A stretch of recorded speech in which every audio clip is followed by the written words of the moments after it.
The one confusing thing tonight is that Harrison is wearing a Chroma sweatshirt. Yes. Chroma, to be clear, is Anton's company. Yes. Thanks for that. Sometimes I will answer questions for Chroma. Okay, good. Very good. I will also, a few things before we begin. First of all, I've told, I think, 2 of these 3 guys, but they're all friends. They all know each other. They all use each other's technology. And this was actually Harrison's idea to do a panel. I asked Harrison if he would do Thursday Nights in AI with us. And he's like, yes, sounds great. But like, I've done enough one-on-ones. Like, can we switch it up a little bit? So we decided to put together this panel.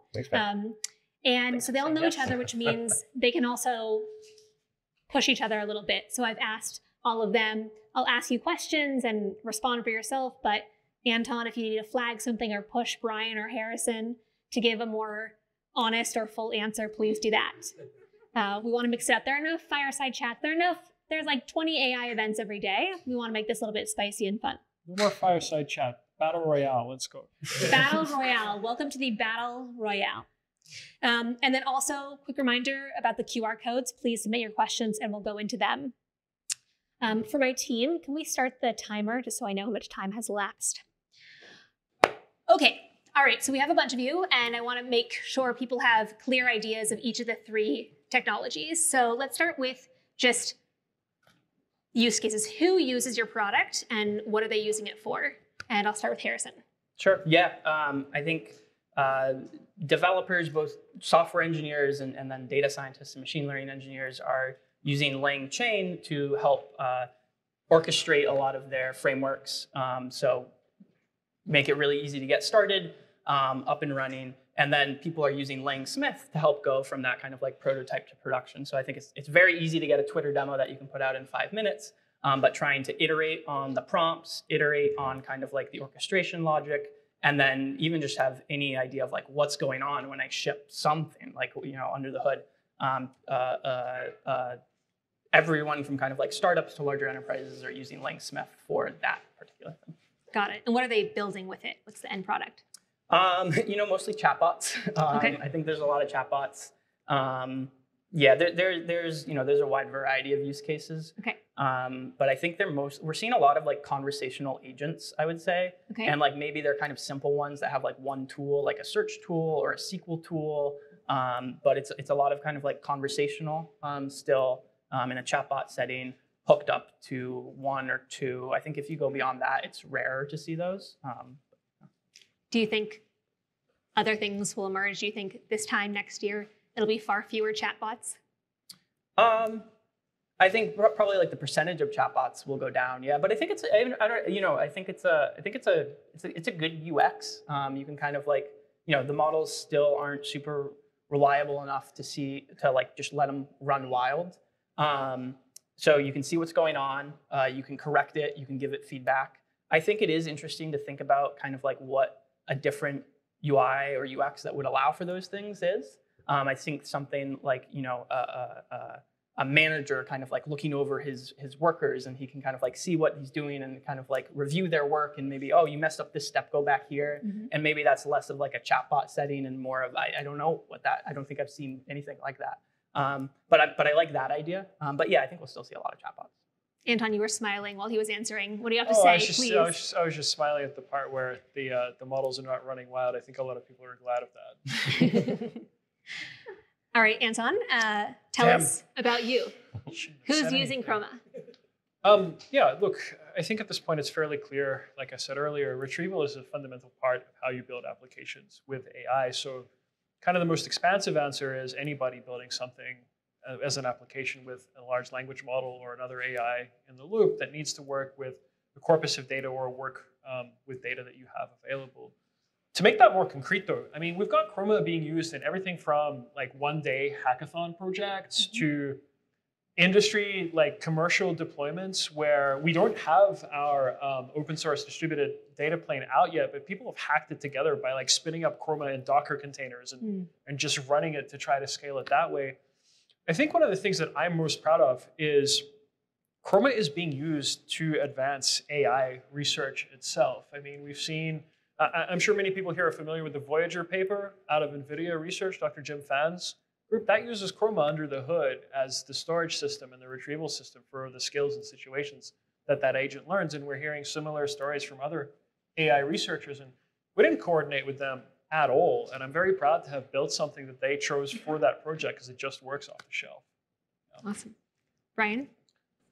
Yeah, I think broadly, our Venn diagrams are almost sitting right on top of each other in terms of user bases. I mean, we think about it, developers most broadly, and they're really using our API and our SDKs pretty heavily.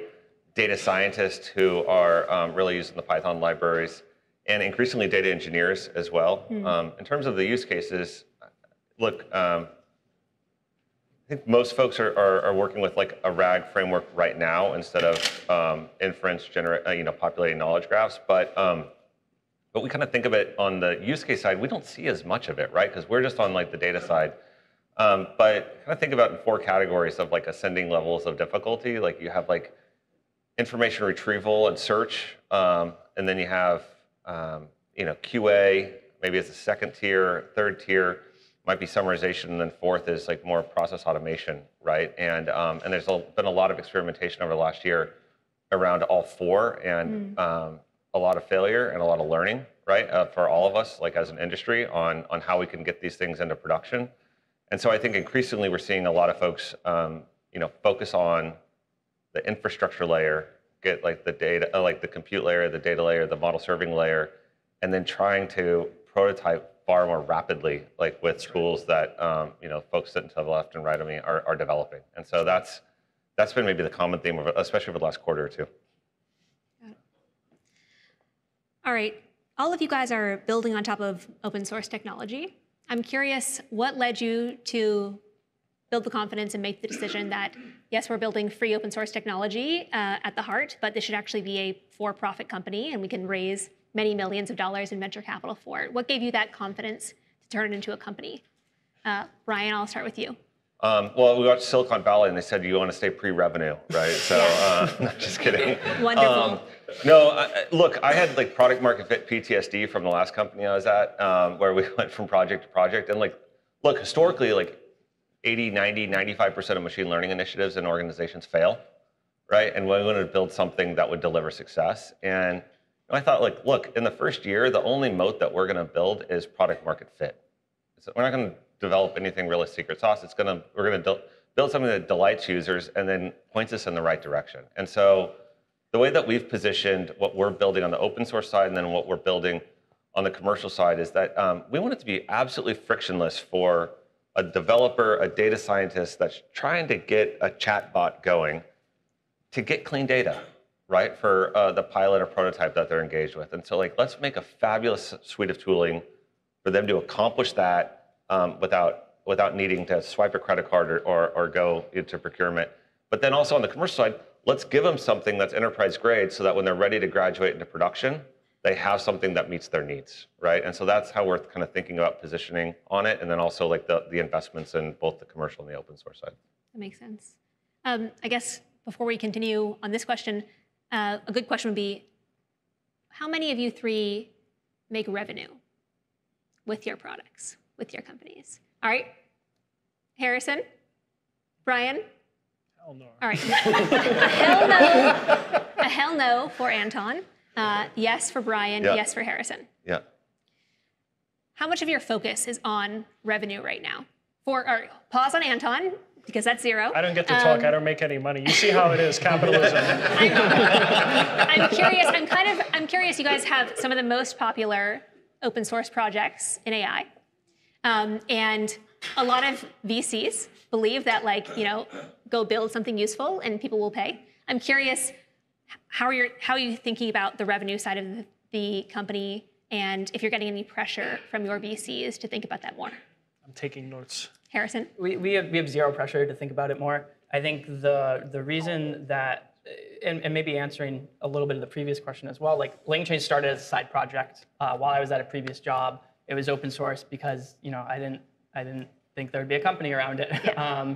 And then I think the kind of like confidence to go into that and build a company was basically, like the space is just moving super fast. And I think what became apparent is like there's a really just like this is a really powerful technology. There's a super big opportunity. It's super early on, despite like it's super early on. And so, you know, I think right now we're focused very much on like the value creation side of things. And I think, you know, part of that we definitely want to test hypotheses around like what is valuable to people and what will they kind of like pay for. But it's more around kind of like just validating like the value that it's creating rather than trying to capture as much. So the revenue that you're generating now, is that more of the hypothesis testing than like actually focusing on that? Yeah, I would say so. Yeah. All right. Brian?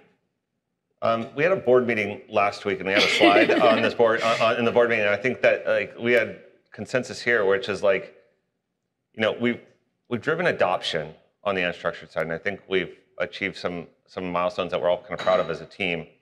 But the path to revenue leads through like we had adoption, RAG success, and revenue. And far too many are not being successful yet, right? And because we haven't created that value as an industry yet, because there's lots of cool Twitter demos going on, but we're hopefully at the inflection point where people can move into production. And so I think there's a recognition here. There is a recognition, at least from our investors and from our backers, that like, look, it's going to be a non-linear path, right? And that this is a really unique moment compared to like 10 years ago, 20 years ago, 30 years ago, and that a lot of, like, you have Anthropic, you have OpenAI, you have other LLM builders which are making huge capital investments, but the enabling technologies kind of came out of open source around this, right? And we're kind of like have this interesting relationship where we're all trying to figure out how all these pieces need to come together in a way that can really kind of deliver on the promise of generative AI for business value, right? And so we're like, I think that's the task that we have here in 2024 is like, how do we push that into production? Am I allowed to push back on you? Please. You didn't say I was allowed to push back on you. Please. I think the question of revenue, and I think the real question here is about value creation. And I agree with what Harrison said as well. The purpose to try to get revenue from the market is to validate whether the thing you're building has value or not. But to look at this as a revenue question, or like how big is your company going to be, or what's going to turn out to matter. My mental model for where AI is at is like the web in 1994. People have just figured out to put phone books online. That might be a good idea, right? And you can't talk about how big is Amazon going to be in 2020 on the basis of the fact that people have put phone books online in 1994. This is a period of experimentation, and these guys spoke to it a minute ago, and I'd like to add to it that I think the responsibility of, in particular, these companies to the ecosystem is to get as much stuff out of your way as developers so you can actually do those experiments. I'm a lot less negative on those Twitter experiments than other people are, because I'm old enough to remember when the dancing baby GIF was online. Half of you have no idea what I'm talking about because I'm too old. But it was essentially the first viral piece of media that went up on the web. And this thing was like on late night talk shows, sitcoms would make jokes about it. And it's a toy, but it changes how you think about what the medium can do. It changes the web from being a place where you upload a phone book to a place where you can display dynamic media and content, and then you start thinking about interactive content. And in parallel, Peter Thiel and Elon Musk are thinking about payments for the internet and also libertarian paradises on floating islands. All of these things have to come together. And so enabling experimentation is really the #1 thing that we can do. Also thinking as a business person with my hat on, if the giant opportunities are in the future, we have to cause this entire ecosystem industry to move forward enough so we can reach those giant opportunities in the future. That's my response to the revenue question. I appreciate that. I'll push back a little bit more to Harrison's point of revenue as a form of experimentation.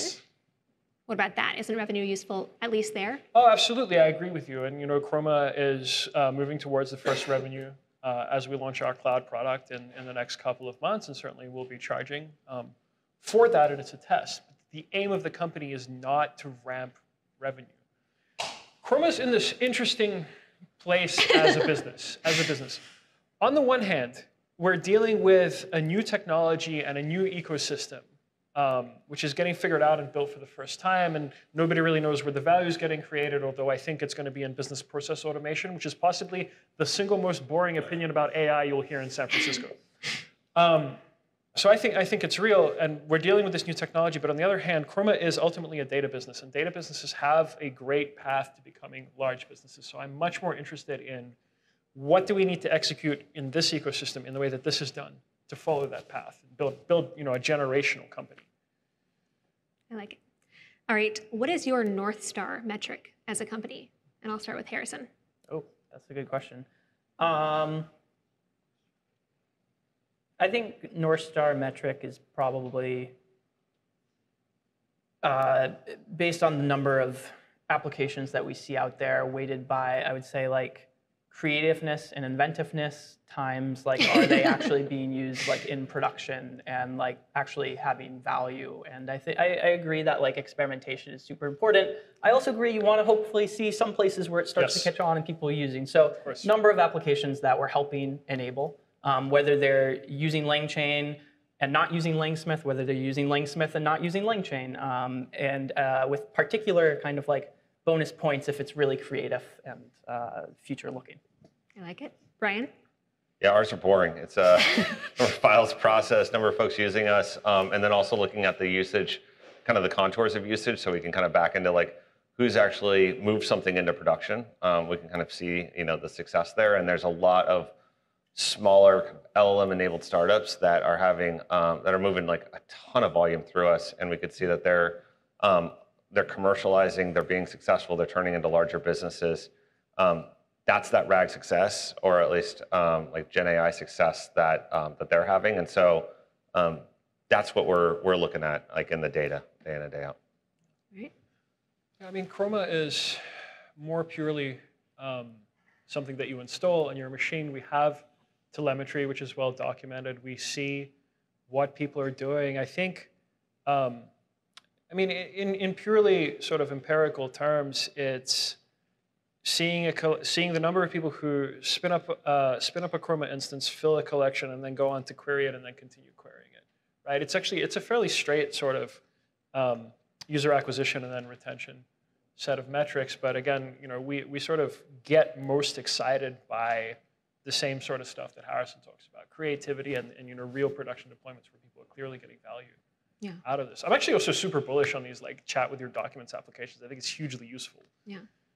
Well, speaking of those builders that you're enabling, you all have like a very interesting, cool viewpoint on the ecosystem, right? You're seeing what people are doing, what's working for them and what's not. I'm curious, like, are there any things that you want to share that you've seen work well for people technically that you think more people should pay attention to? And maybe actually, can I add on to that question Please. to Brian? Because you said that RAG success was the blocker and people aren't getting successful. So like, why, do you have any hot takes about why people aren't getting successful? You've probably heard this before, Harrison, but like, we use this like kind of like this made up vignette of like Hank, who works in like logistics at some some like forklift manufacturer or something like that, and Hank's been given like a new chatbot, right, to be used to help accelerate his work, right, running this logistics department. And does Hank, when he's given this, is he delighted by it, or does he say this thing's like a pile of shit, and it just pisses him off and says that cool prototype, bro, but this is not gonna, I'm not gonna change my workflows for this. And so when it comes down to it, like you're gonna realize the business benefits when workflows start changing, right? And that's what, like in my mind, like when Hank, who couldn't care less about LangChain and unstructured and Chroma, but just wants to do his job faster and better, can actually like realize those benefits. Like that's RAG success in our mind. And so it's the non-technical user across the enterprise and lots of different use cases where you can start like delivering that value. You can start harvesting all this human-generated data that an organization produces, for example, that the forklift manufacturer might produce. Feed that back into all of these different workflows pretty elegantly, and then it has sticky adoption, right? And it's driving value. But why isn't that happening? I think that it's like what the point that you made earlier, that it's too early on the models to set them loose. I think that the reliability of the inferences is not there to do more of the ambitious things. Like we saw so much hype around agents in the first half of last year.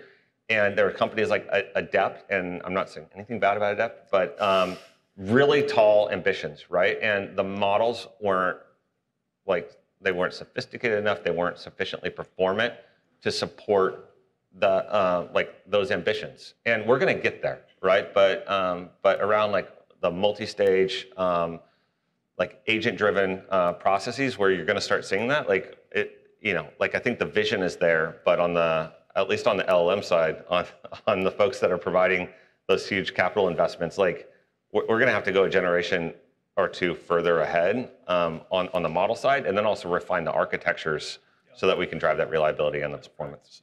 Yeah, I think that last point would maybe be the thing that I'm most excited. I forget the original question, but the thing that seems interesting to look into. There was a paper that came out, I think this morning, from Codium that had some really good results on coding. And basically, their whole thing was the architecture that they used. They didn't have a new model, but they had a different way. They I think generated tests and then ran the code that they generated against those tests to see if it would pass, and that had a feedback loop. And so the architecture, the cognitive architecture, wasn't just a language model calling a tool, calling a language model, calling a tool. It was this, they imparted their domain knowledge of how coding workflow, maybe even as humans, how would code. There's test-driven development for a reason. So they kind of encoded that into this graphical representation of this flow. Yep. And it yielded pretty good results. And so I think, yeah, even if these models do become better, I still think in order to get reliability in a lot of cases, you'll need to think more deeply about the flow that's going on.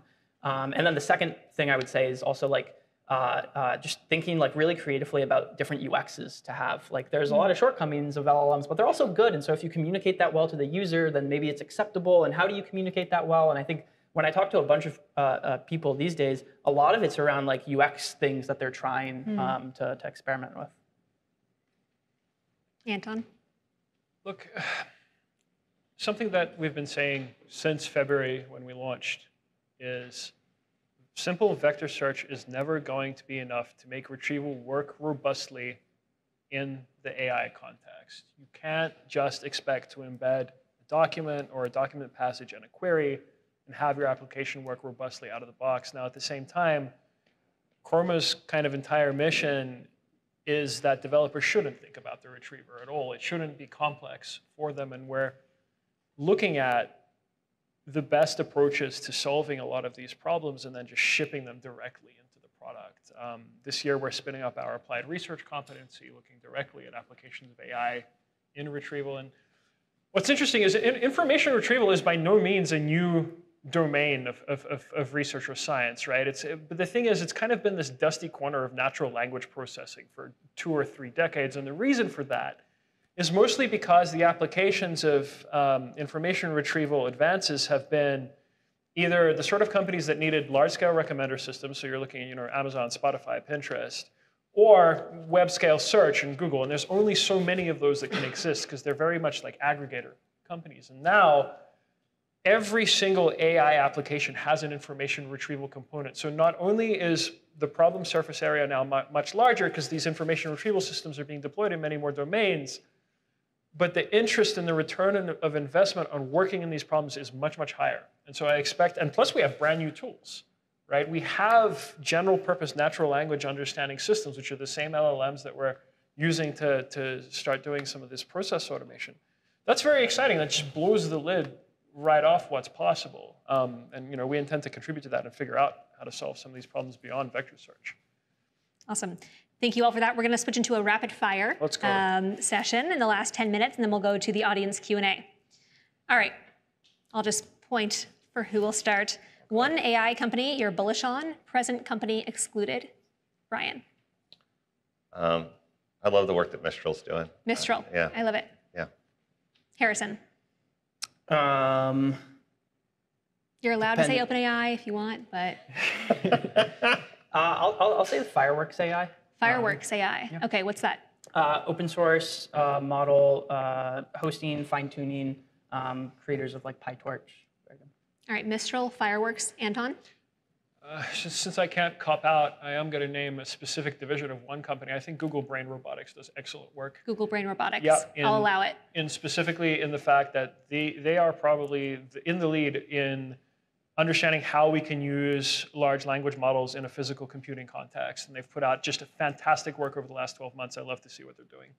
All right, next question. Do you use Copilot regularly? Anton? Yes, all the time. Brian? We're about 50-50 in the company. 50-50, 50% use it, 50% don't? Mm-hmm. All right. Company, I think same. I don't use it. No? Why not? I don't get to code much anymore. Okay. All right. But I use ChatGPT a lot when I code. That's actually my main thing. Okay, good to know. All right. How many hours of sleep do you get every night, Harrison?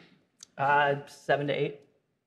All right. Brian? Yeah, probably about the same. It was less before. I got 3 small kids. That was the main driver, but about 7, 8 these days. It's 7, good. 8. Anton? Anywhere between 3 and 18 when I recently got 3 COVID. and 18. All right, what's the average? 'Cause that's a wide range. It doesn't tell you the distribution. It's important. Have we not learned anything from Bayesian statistics? All right. How's this? What time did you leave the office last night? Ooh, good question. I can check by when the alarm turned on, but probably around 9 p.m. 9 p.m. Brian? 10 or 11. 10 or 11. Harrison? I left at like 6. I love it. Doesn't mean any of us stopped working. Yeah. Work smarter. Fair Yeah. enough. Fair enough. The fair food enough. is in my house. Yes. I have to go there. Do you work weekends, Anton? Pretty much every weekend, yeah. Brian? Brian? Maybe 4 hours. 4 hours a weekend? Yeah. Harrison? Yeah. Yes. All right. In your experience, from a scale of 1 to 10, how similar is the Silicon Valley SF life you experience from the TV show Silicon Valley? It's 100% 10 being accurate. the exact same. It's 100% accurate. 10. 0. Brian. I live out in the country outside 0. Sacramento. Doesn't Yeah. experience it. Harrison? 8 or 9. 8 or 9. One of the best Wonderful. things about that show, watch that show in mixed company. And when Yeah. I say mixed company, I mean watch it with a person who's done a startup in Silicon Valley and San Francisco and someone who's never been in this whole ecosystem. You will laugh at different jokes. It's the most bizarre thing. I watched it before, like coming here, and then I rewatched it like last year, and it hits different. Yeah. I don't even like watching it. It's like too real. It's too much. Favorite open source model? Brian? I'll stick with Mistral. Mistral. Yeah. Anton? Yeah, I mean, look, probably the fine-tuning stuff getting done with retrievers and Mistral right now. Mistral? Yeah. Harrison? Probably Mistral. But Llama 3 is dropping soon, Zuck. It's going to be okay. I'm still your friend. What editor do you use? Anton? VS Code. VS Code. Brian? None. What editor does your team use mostly? I have no idea. No idea. Harrison? PyCharm. PyCharm. In 5 years, will the gap between OpenAI and the next best model provider be bigger or smaller than it is today? 5 years, you said? 5 years. Smaller. Smaller. Brian? Smaller? Smaller. Smaller. If you weren't building your company, what would you be doing? Harrison? I'd be building an application company, probably something that uses like long-term memory or something like that. Okay, this is very specific. Tell us Yeah. how you got to this. There's a free, the number 2 complaint about character AI, besides the not safe for work thing, is that it forgets memory. things about you. And I think people really want that. And so, yeah, I think some sort of, I don't know if it's chatbot, I don't know if it's like an advanced journaling app or something like that, but yeah, I'd want to go build that. All right. Brian? I don't have a good answer for this. This is too hard. I've done like so many different things in my career. I've worked at like CIA, I've done investment banking, I've done this. I love this space right now. It is so much fun. I would be doing something else in this space, but something in the NLP world or in multimodal models, I wake up every day, I'm like, it's so exciting. Like this is such a cool time. So something Why in this is space. that? Why are you so excited right now? It's moving so fast and there's so much, it's not being driven by big companies. Big companies are enabling it, but like it's being driven by like thousands or tens of thousands of folks or hundreds of thousands globally. And like, it's so exciting like to witness. And so I don't think we've ever seen anything quite like this. So we're going to look back in 20 years and this is a really special time. I love it. Anton? Look, the sort of the comedy meme answer is I'd probably go on a vision quest and figure out vision what quest. to build. Yeah. But realistically, I think that the space is so accessible. I would just be experimenting and trying things that I personally found entertaining. I mean, one of the things that here and there I think about and work on a little side project on is how can we automate mathematical reasoning using language models? And I would probably, while I was on my vision quest, pour time into that and doing things like it. And I think the best thing anyone could be doing in this ecosystem right now is just wild experimentation, because you don't know where it's going to pay off. If people knew what to do and it would pay off, there would be no point. But it's really not the case. The fact that we really don't know where all the great things are going to come from yet is a huge opportunity for everybody. And AI makes it so accessible. I mean, that analogy that I gave with the early web, back then, and you could just put up a website and then everyone in the world could see your website. That's how accessible it was. And now you can get like the most advanced AI model in the world over an API for like a couple of bucks, maybe a week. That's huge. I would just do stuff. What do you expect to see from OpenAI this year, Brian? Better, faster, cheaper. Better, faster, cheaper. Anton? Stable governance of the company. Stable governance. One can hope. Harrison? More agent-like things. More agents. On a scale of 1 to 10, how much does what OpenAI does affect your product roadmap? Harrison? 8, 8, 9. 8 or 9. Brian? Like a 2 or a 3. 2 or 3? I think, yeah, anything that they're doing specifically doesn't really impact us. But it was great to see at Developer Day where they gave this talk, which they called, I think it was something like improving LLM performance, and 80% of that talk was like things you need to do for your retrieval system to make it work better. And for us, that was enormously validating because, of course, it's like, well, we've been saying this.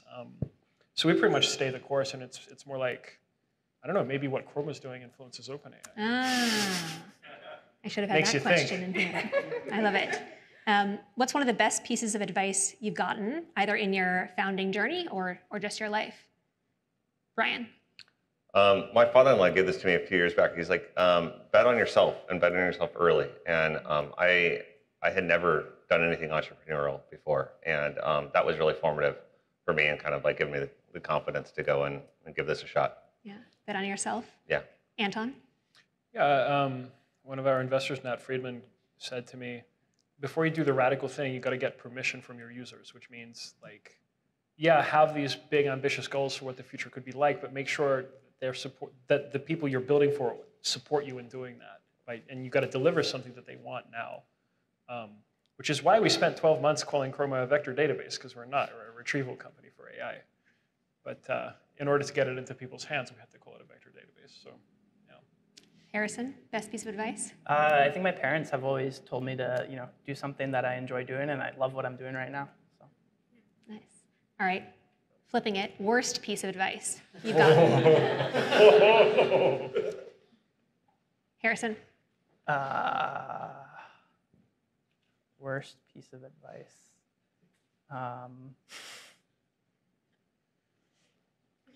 We'll come back to you. Yeah, let me Anton? think. It's pointless to build this company because Pinecone and Weaviate already exist. Love it. Brian? Don't listen to others. Just build what you think you ought to build. I think that's terrible advice. Listen to others. Test, retest, iterate.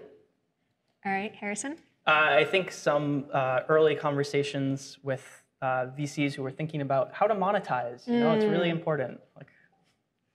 I think actually one of the worst pieces of advice to you came from me. Because remember, we had that conversation. You were pitching me on LangChain. I was like, Harrison, I don't understand what this is. True. Yeah. It was at some happy hour thing. I had 4 ideas that I was thinking about at the time. I think the second one was LangChain. I think he walked away after that in disgust. So.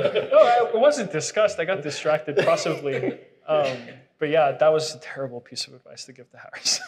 All right. How often do you check your star count on GitHub? Anton? Star count, rarely. Python downloads, daily. Daily. All right. Brian? We were covering a lot until we realized we weren't going to get a lot of GitHub stars, so not a lot. And so it's a lot of other metrics are really important today. All right. Harrison? Similar to Anton, I think Python downloads like every few days. GitHub stars, not really. All right. Policy making, regulation in AI, of large language models. Yes or no? You can also say maybe. Harrison? No, but I'm not really smart enough to have an opinion on it. Brian? No. Worked in government? No. Straight up no. Interesting. Anton. I've never seen an industry try to regulate itself before it exists before. So I'm just deeply confused. All right. Last questions, and then we'll go to the audience questions. In 5 years, will there be more or fewer software engineers than there are today? Brian? I think it's going to be more. I think it's going to create a lot more surface area for value. More? Anton? I think more, and I think what a software engineer does will change. More? Harrison? Yeah, More? I think more, but like plus on like what a software engineer does will change. All right. And the last question. How many years until AGI? Or how long until AGI? Anton? I think an article I wrote about this has said 2034. I'm willing to stick to that deadline. 2034? Before 2034. Sometime before 2034? Yes. Can you be more specific? Not really. Okay. I'll give you a number, 2031, I don't know. 2031, all right. not? Brian? We're like 20 years off, I think. 20 years off. Yeah, you can't even get a table into a vector store. But how many people, how many human beings could do that? It's like if you knew the stupid shit that we were dealing with on just the ingestion pre-processing, it would just it put such a lens on this AGI talk. It's ridiculous. So anyways, I'm looking at it from a very different perspective from others. So. I love it. Harrison? 10 to 15. 10 to 15 years. Yeah. Okay, huge round of applause for these guys for going through that.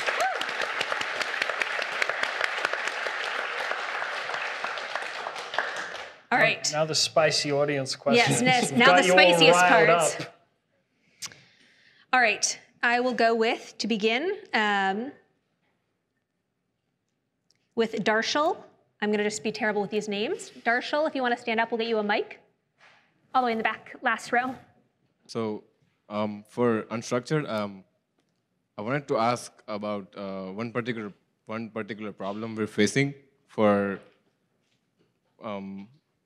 multiple file types. For example, in PDF, there are sometimes flowcharts or something like that, which are in images. And OCR or something like that wouldn't work. So does unstructured, so if I process this PDF through unstructured, would it be able to understand the flowchart if I ask after processing that? Got it. Yeah, easy answer for that. Starting next month, we're just going to recognize that it's like a diagram, clip it, send it to GPT-4 for a text description, and then bring it back in. We're not going to develop our own LLMs around. We're just going to capitalize the work others have done. All right, Gavin Klieger. Yeah, hi. We'll get you a mic, 1 sec. Hi, I just had a question. As you get bigger, and grow market share, competitors are going to start looking at your roadmaps, potentially bigger companies, AWS, Azure, OpenAI, Databricks. How do you think about that future competition? Does it influence your kind of day-to-day routine? Is it in your roadmap, or is it something you look at, oh, when we face that, it'll be a good thing because it means we're big enough to matter? Yeah, I mean, I think for us, I just think it's so early on and so fast moving. Who knows kind of like what our business will be in 10 years. And so I think we're pretty confident, some stuff we do open source, other stuff we don't, like Langsmith. I think we are, we're always looking at like where we think the most value to be created is. And so we're not like overly concerned about kind of like people trying to do what we're doing now, because we're, I think, always looking in the future more. I think one of the only advantages that a startup has over a large company, and especially over an incumbent in a particular space, is agility. And the way that I think about this is you as a startup are making a bet on less information than a large company would make that same bet. So in the time that market is getting proven out, you have a window to make that bet, which is less than rational, and accelerate to becoming the market leader in that category. And so time is against you, and so you have to be move fast and be as agile as possible, and kind of, to some extent at least, have a clear vision of where you're going before anybody else does. And at that point, you have to be in a position to sort of fight for the thing that you're building. But the flip side of that is, because you've been doing it the longest, because you've built up the trust of people in your product, and especially as a data product, trust is incredibly important to us. That is something that no competitor can spend any amount of money to take away from you. You cannot buy a community. You cannot buy trust. You can only demonstrate it over a compounding period of years and years. And so as a startup, by starting earlier, by making a more irrational bet that proves to be right later on, you can cement a competitive advantage that's very difficult for an incumbent or a large company to surmount. Ryan, anything to add? Yeah, I'd just say, like, your competitors can't fire you. It's your users. If you delight your users and you deliver value and you deliver on your promise and you stay close to them, right? Then you're going to be fine, right? And so I think that's an advantage. Like, all of our engineers who are building it are in our community Slack answering questions to other engineers every day, and we do rotations, right? And like, so, like, just delivering that support, listening to them, staying close, trying to make it just a fabulous product. We're going to be successful if we do that, right? Irrespective of what other folks do. And this is going to be a large enough, like, the TAM on this ecosystem is so huge that I think the biggest differentiator is just going to be execution rather than competition. I love what you said. Your competitors can't fire you. That's a good line. Rashmi Jha.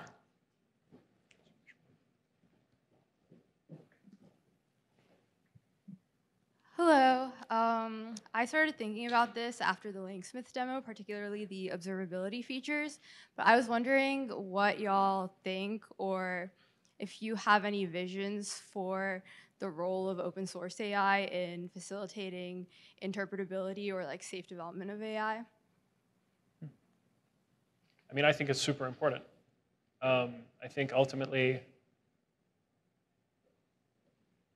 having an open source model whose weights are widely available gives a much wider opportunity for people to do safety and interpretability research, right? There is a lot of the existing safety work is built on a set of abstractions that are essentially deductively derived, right? We have very little inductive work in interpretability and safety, although it's gathering pace now, and Anthropic and a lot of people are doing fantastic work in this space. And to my mind, the more people who have access and can come up with ideas and then test and run those ideas and come up with better ideas in the space, like, that's something that's clearly enabled by open source. And the other part is when, for a long time, we've been hearing how the release of open source models is inevitably going to doom us all for a variety of reasons. And there were pretty strong predictions made about the release of Llama 2, none of which have come to pass. But on the other hand, fundamental advances in AI research have come from the open source side and have only been enabled by the open source side. Things like LoRa and QLoRa, they can only come when weights are available to other people, because that came from outside any of the major research labs. Yeah, I think in like ML, there's a lot of, or traditional ML, there's a lot of like different explainability metrics and methods that people use. And I think when these models are behind the APIs, it's a little bit difficult to use those types of methods. And I think, like LangSmith, for example, is much more about the observability of the whole system as opposed to what's going on inside the model. And open source model, again, Anthropic, I think OpenAI has done some good research in this area as well. But like for everyone else who doesn't work there and doesn't have access, like open source models are the only way to start doing that. There's another perspective on it as well, where like people are starting to do Kremlinology on OpenAI because the behavior of ChatGPT just changes, and people notice that it's changing, and it's like, well, what actually changed here? Nobody knows because this stuff is behind closed doors. So how can we even understand what the systems that are behind the closed APIs are doing? How can we rely on them and trust them if they're just going to shift under our feet like that? Ryan, anything to add? No. All right, we're going to do one last question. Proby. Right here. They got to hear you on the stream.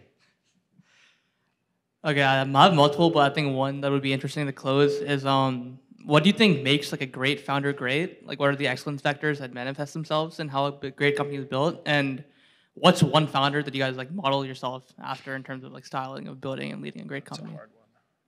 Great question.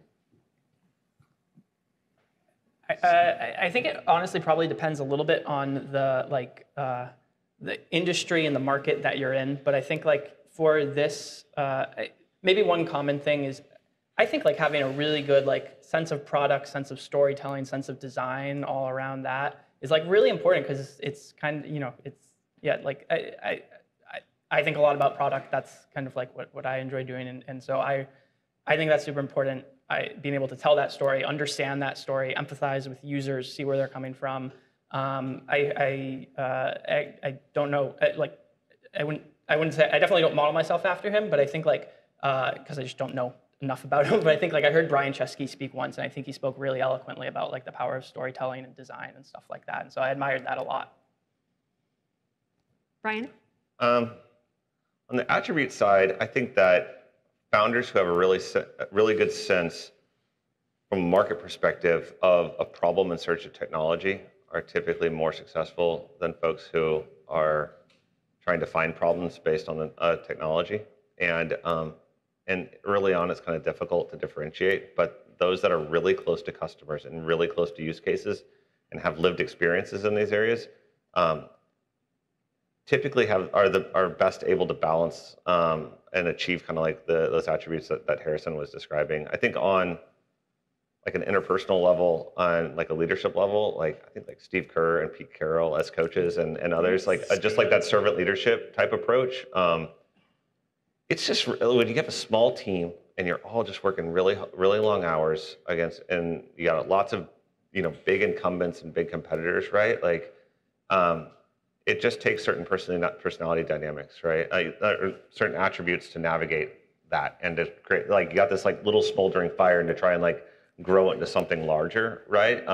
There's a lot of wisps of air that can flame this thing out, right? And so I think that's part of this also. Look, I'll take a little bit more of a contrarian tack here. I think all of those things are frankly table stakes to being a successful founder. I think the difference between even a median successful founder, which is already an outlier, and a really great founder, like a generational one, is in fact, great founders, really great founders, are almost definitionally unique as people. And the companies that they build are driven by their internal, unique visions of the world, which they stick to unswervingly, unwaveringly, right? Whatever that vision happens to be, it drives them beyond what drives ordinary people. The way I've described this in other fields, and I actually think this is common to genius of all types. A genius is a person who is not only has high ability, but cares about something in the world more than a normal person cares about anything. And I think that really great founders have that. It's just, they believe and care about something more than an average human being has it in them to do. I think that that's actually foundational. I think that that makes each of them unique. And stuff like customer empathy and really being obsessed with your company is just table stakes. That's what you have to do to be successful. What you have to be great is I don't know where it comes from. Well, speaking of great founders, please round of applause for these great founders.